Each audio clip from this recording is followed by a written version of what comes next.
tutorial on how to use the MxManagement Center made by Mobotix for your Mobotix camera. We'll start first by double-clicking the icon that's on the desktop.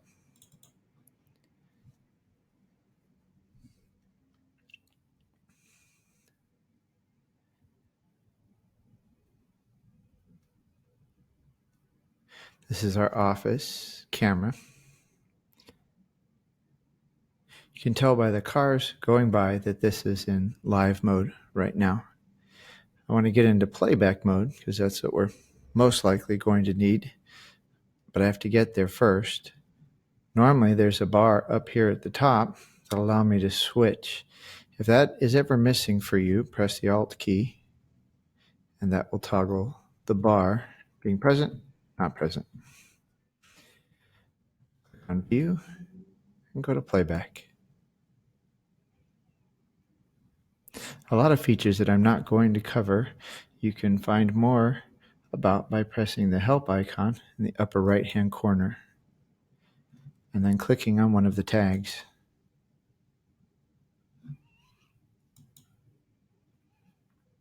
To hide the help tags, press the question mark again. When we're looking up an event, we normally search by time. There's three ways that we can do that. We can do that through the histogram on the far left, or through the time controls on the screen. Doesn't look like a control, but it is, or through the calendar icon. So I find that the histogram is useful to see that there's recorded data there, but I prefer either the controls here or the calendar icon. So let's pick a time. I'll go to 8 this morning. 8 p.m. hasn't happened, but 8 a.m. has, and I'll click Enter. And there we are at 8:14 this morning. One of the methods that Mobotix uses for their app is that if you long click or right click certain icons, you'll get an extended menu. So with the calendar icon, if I long click here, I can choose a time frame. Let's just go today. Now when I move this, you'll see that it is just times for today.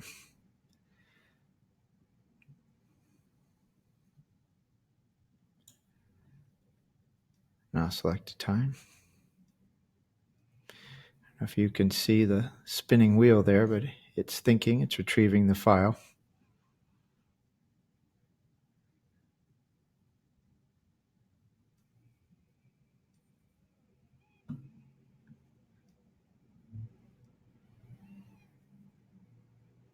And here we are at 5:59 a.m. this morning. Let's talk about the transport buttons at the bottom. This is the forward play button. If I click on this, it will begin to play. If I click it again, it will pause. This is the reverse play button down the bottom right, arrow pointing to the left. This is the previous frame, and this is the next frame. This is useful so that we can go back and forth.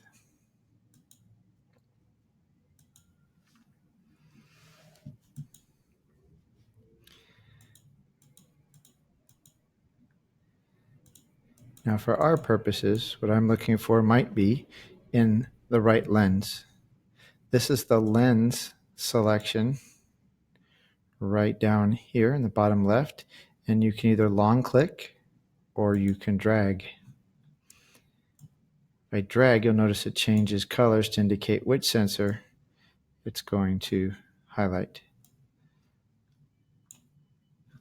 The next icon is a magnifying glass. The zoom icon. Zoom there. We can. And a very important feature is the contrast. Actually, this is the brightness. This is the contrast.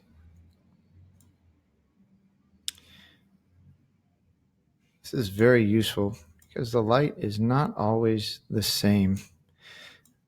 So if you're looking up license plates at night or in the daytime and you think you might have missed it, using these controls right here can help bring things into much better sharpness just by changing the contrast and the brightness.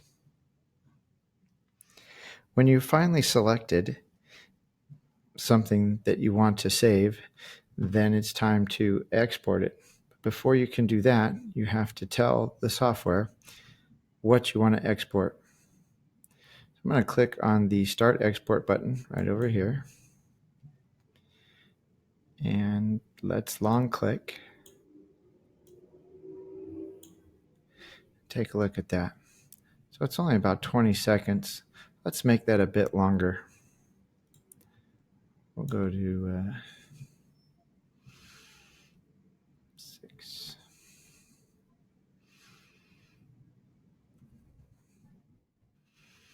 I'll close this. So now I have an export range from 559 to 620. To export, I'll click on the export icon. You can see the range right there.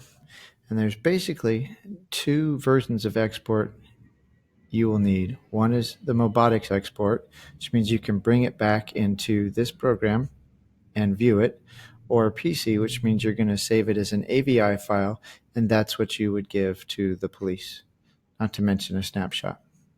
We're going to choose the Mobotix. It's going to ask you for a location. I'm going to put it on my desktop so it's easy to find. And there's a progress bar up here in the upper right. And we'll wait for that to finish.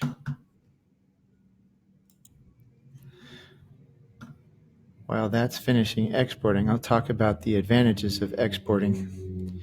Your storage on your camera can only record so much data, and then it's going to overwrite what was the oldest event. So if you want to save an event, the best way to do that is to export it. Of course, you would need to export it if you're going to have to turn it into the authorities for them to do something about an event that happened. So our export is complete. I'm going to move this over to the side a little bit.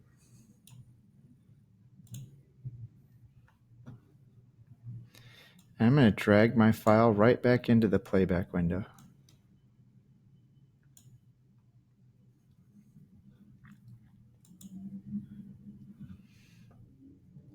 The other nice thing about the export is it's not relying on the camera to feed it back to you, so it is a lot quicker.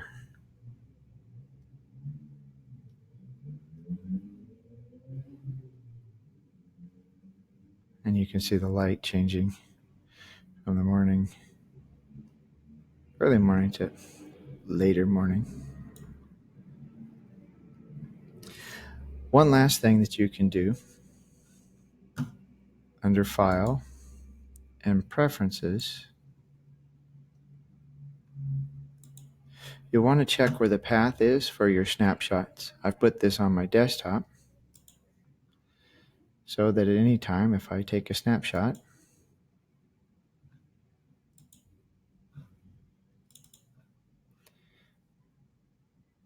you have that snapshot, and it has the timestamp and the date stamp as well. That is pretty much the basics of how to use the MxManagement Center software.